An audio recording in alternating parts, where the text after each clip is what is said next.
Hello বন্ধুরা, computer academy চ্যানেলে প্রত্যেককে স্বাগত জানাই। আজকের আমরা শিখতে চলেছি মাইক্রোসফট পাওয়ার পয়েন্টের একটি প্রেজেন্টেশন সোলার এফেক্ট। এটি তৈরি করতে গেলে প্রথমে আমাদের স্টার্ট বাটন থেকে all programs, Microsoft office package থেকে মাইক্রোসফট পাওয়ার পয়েন্ট 2007 অথবা আপডেট ভার্সনটিকে ওপেন করে নিতে হবে। নেওয়ার পর মাইক্রোসফট পাওয়ার পয়েন্টের একটি পেজ ওপেন হবে। Click add to title, click add to subtitle. এই শেপ দুটিকে তোলার জন্য কিবোর্ড থেকে কন্ট্রোল এ বাটন প্রেস করে কিবোর্ড থেকে ডিলিট বাটন প্রেস করতে হবে। প্রথমে আমরা ভিউ ট্যাব থেকে গ্রিড লাইন অপশনটিকে সিলেক্ট করে নেব। এরপর ইনসার্ট ট্যাব থেকে ইলাস্ট্রেশন কমন গ্রুপের অন্তর্গত শেপ থেকে ওভারঅল অপশনটিকে সিলেক্ট করে এটিকে আমরা ড্র্যাগ করে নেব। ড্র্যাগ করার পর শেপের উপরে মাউসে রাইট ক্লিক করে সাইজ অ্যান্ড পজিশন অপশনটিকে সিলেক্ট করতে হবে। এখানে সাইজ অপশনে দেখতে হবে height and width. Height 2 inch, width হয়ে আছে 2.08 ইঞ্চি। এখানে আমরা এটিকে করে দেব 2 ইঞ্চি।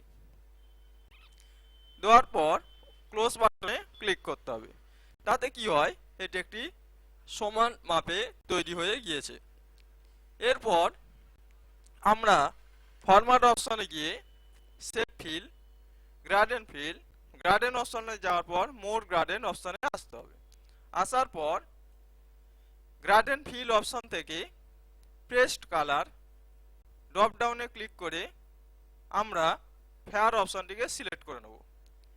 নেওয়ার পর এটি একটি সূর্যের যেমন কালার হয় ঠিক সেই রকম একটি কালারে কনভার্ট হয়ে গিয়েছে। এরপর কালার অপশন থেকে আমরা এখানে গোল্ডেন কালার ব্যবহার করব। কালার দেওয়ার পর এটিকে যদি আমরা লাইন তুলে দেওয়ার প্রয়োজন হয় সেক্ষেত্রে লাইন কালার অপশনে গিয়ে ক্লিক করে নো লাইন অপশনে ক্লিক করে নেব। নেওয়ার পর ক্লোজ বাটনে এটিকে ক্লিক করব। এরপর পুনরায় শেপ ফিলে এসে গ্রাডেন ফিল, তারপর আমরা ফ্রম সেন্টারে ক্লিক করে নেব। পুনরায় শেপ ফিল, গ্রাডেন ফিল, মোর গ্রাডেন অপশনটিকে ব্যবহার করব। এখানে আমরা শিখব শ্যাডোর ব্যবহার। তো শ্যাডো অপশনটিকে সিলেকশন করার পর আমরা শ্যাডো কালারটিকে সিলেক্ট করে নেব। এখান থেকে আমরা গোল্ডেন কালারটিকে সিলেক্ট করলাম। করে এই যে শ্যাডোটি আছে কতটা আমরা ব্যবহার করব এখানে আমরা সেটিকে ব্যবহার করতে পারি।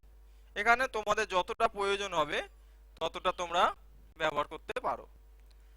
তো আমি এখানে হালকা একটি শ্যাডো ব্যবহার করছি। সবকিছু ঠিকঠাক থাকলে ক্লোজ বাটনে ক্লিক করে পেজ থেকে বার হয়ে যাও। এরপর আমাদের যেটি করতে হবে, পুনরায় ইনসার্ট থেকে শেপস, ওভারঅল টুল সিলেকশন করার পর পুনরায় একটি আমাদের শেপ ড্র করতে হবে। এর উপরে মাউসে right click, size and position এখানে আমরা দেবো 2 ইঞ্চি দিয়ে ওকে বাটনে ক্লিক করব। করার পর এটিকে আমরা একটি ব্ল্যাক সলিড কালারে পূরণ করতে হবে। সেই জন্য সিলেক্ট করে ফরম্যাট শেপ ফিল থেকে আমরা ব্ল্যাক কালারটিকে সিলেকশন করলাম এবং আউটসাইডের লাইনের কালারটিকে চেঞ্জ করার জন্য শেপ আউটলাইন থেকে নো আউটলাইন করে দিলাম। এরপর এটিকে আমরা সামান্য একটি ডিস্টেন্সে সরিয়ে দেব শ্যাডো থেকে। অবশ্যই এটি দুটি সমান মাপে হওয়া চাই। তারপর এটিকে ক্লিক করে তোমরা কিবোর্ডের সাহায্যে এটি দেখে নেবে যেটি সমান মাপে হচ্ছে কিনা।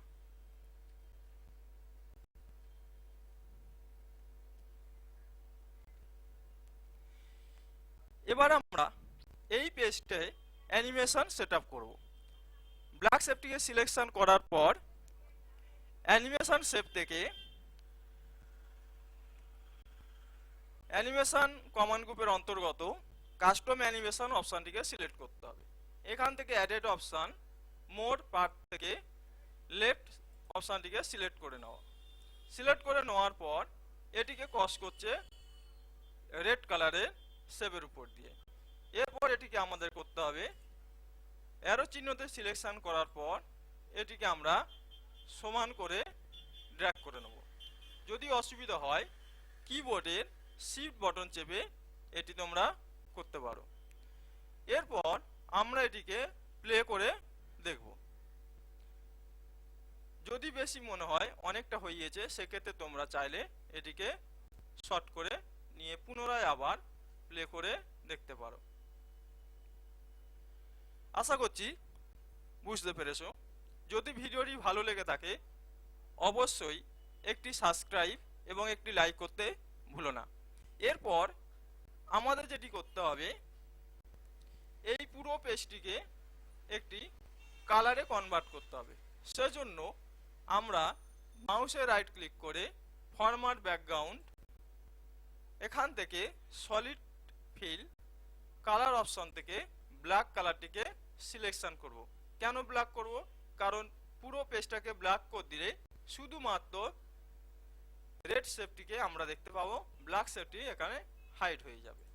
সিলেকশন করার পর এটিকে ক্লোজ বাটনে ক্লিক করে দেব। এবারে আমাদের সামনে এখানে অনেক গ্রিড লাইন দেখতে পাচ্ছি। যেহেতু আমরা প্রথমে গ্রিড লাইন ব্যবহার করেছি সেই জন্য এখান থেকে গ্রিড লাইনটিকে তুলে দেওয়ার প্রয়োজন আছে।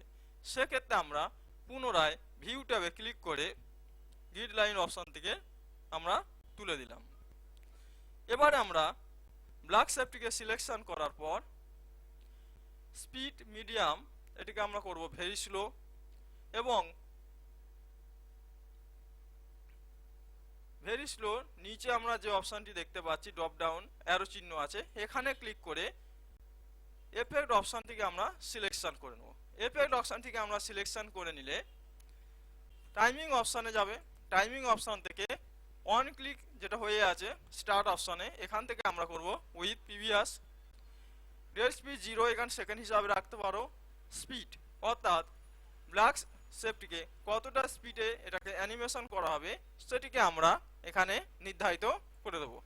আমি এখানে 120 সেকেন্ড অর্থাৎ 2 মিনিটের জন্য সিলেক্ট করলাম। তোমরা চাইলে এটিকে বেশি করে করবে, তাতে এফেক্টটা আরো দেখতে সুন্দর লাগবে।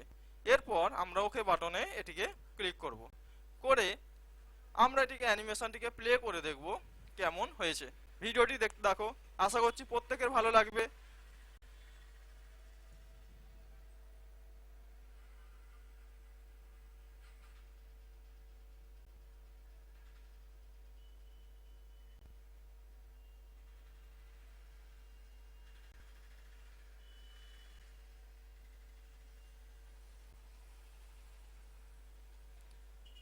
দেখো বন্ধুরা, আমাদের স্ক্রিনে অ্যানিমেশন শুরু হয়ে গিয়েছে।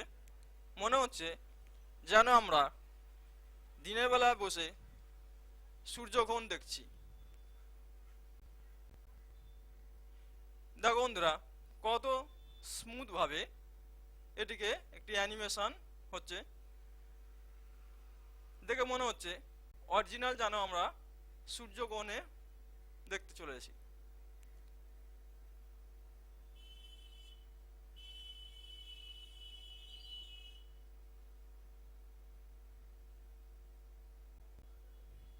আশা করছি প্রত্যেকে বুঝতে পেরেছো। অবশ্যই যদি কোনো জায়গায় সমস্যা হয়ে থাকে কমেন্ট বক্সে কমেন্ট করে জানিও। পরবর্তী ভিডিওগুলো পাওয়ার জন্য আমাদের চ্যানেলের সাথে যুক্ত হয়ে থাকো। অবশ্যই একটি সাবস্ক্রাইব এবং লাইক করতে ভুলো না। প্রত্যেকে ভালো এবং সুস্থ থাকো। দেখা হচ্ছে আগামী পর্বে।